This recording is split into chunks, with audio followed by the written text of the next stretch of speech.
This video will show you a simple little trick on how you can type bold text on your Instagram posts, even though Instagram doesn't give us a built-in bold option.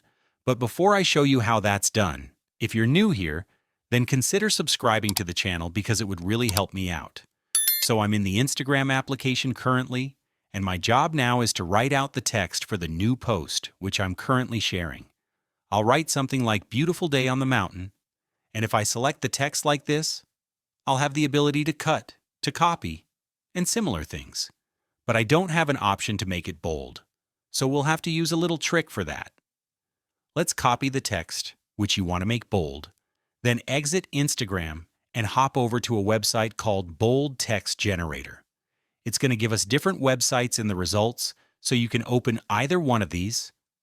Paste your text in this first field at the top, and then the site is going to make our text bold. And it will also give us a couple of different bold fonts, which we can choose from. I will select and copy this second text option because it looks pretty cool.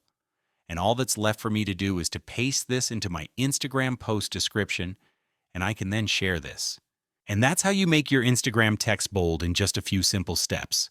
Go ahead and try it out on your next post to make it really pop.